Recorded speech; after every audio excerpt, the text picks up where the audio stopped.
Welcome to Nellore channel public media voice of India. Dear friends, నెల్లూరులో వానలు ఇప్పుడు తగ్గిన దృశ్యాలు నేను మీకు చూపిస్తున్నాను. చూడండి నెల్లూరు ఎట్లా ఉందో వర్షాలు తగ్గిన తర్వాత.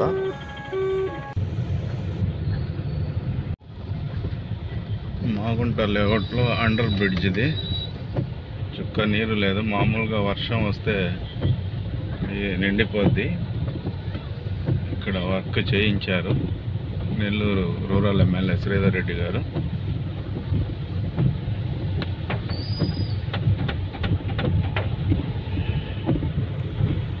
మామూలుగా రాలేదు ఈ వర్షాలు. ఈ వర్షపు నీళ్లు రోడ్లన్నీ చాలా వరకు నిండిపోయినాయి. భుజబీ నెల్లూరు కాడ, మన నెల్లూరులో మాగుంట లేఅవుట్లో ఇవన్నీ ఇప్పుడు మీరు చూస్తున్న దృశ్యాలన్నీ వర్షంలో బాగా మునిగిపోయిన ప్రాంతం ఇది. అంటే మోకాల లోతు నీళ్లు చేరిన ప్రాంతం ఇదంతా బాగానే ఉంది. కానీ నెల్లూరుకి మనకు బ్రిడ్జెస్, అండర్ పాస్ బ్రిడ్జెస్ కాకుండా హై లెవెల్ బ్రిడ్జెస్ మన నెల్లూరులో లేవు. అది మన నాయకులు, పాలకులు, నాయకులు అందరూ దీన్ని గమనించాలి.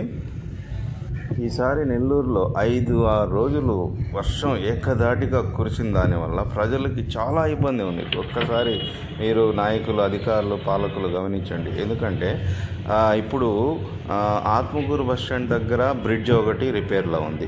విజయమాల్ గేట్ దగ్గర ఉండే అండర్ పాస్ వచ్చేసి ఫుల్లుగా నిండిపోయింది. మాగుంట లేఅవుట్ ఫుల్లుగా నిండిపోయింది.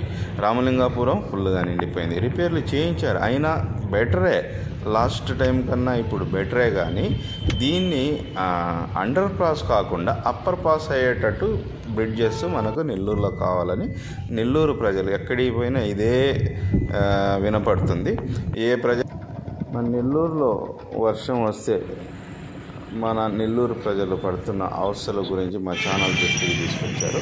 సార్, రంగనాయకులపేట అక్కడ అప్పర్ పాస్ ఉంది. అంటే రైల్వే ట్రాక్ నుంచి దాటి పోయే గేట్ నుంచి రాకపోకలు సాగించవచ్చు.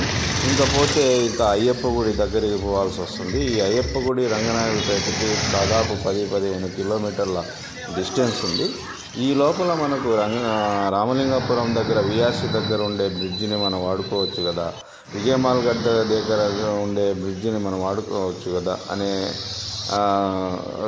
డిమాండ్ నెల్లూరు ప్రజల ద్వారా వినిపిస్తుంది.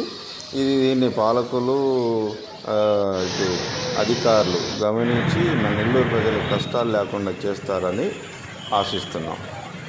ఇది ఫ్రెండ్స్, మా వీడియో నచ్చినట్లయితే లైక్ చేయండి, షేర్ చేయండి. Thank you. Nellore channel public media voice of India.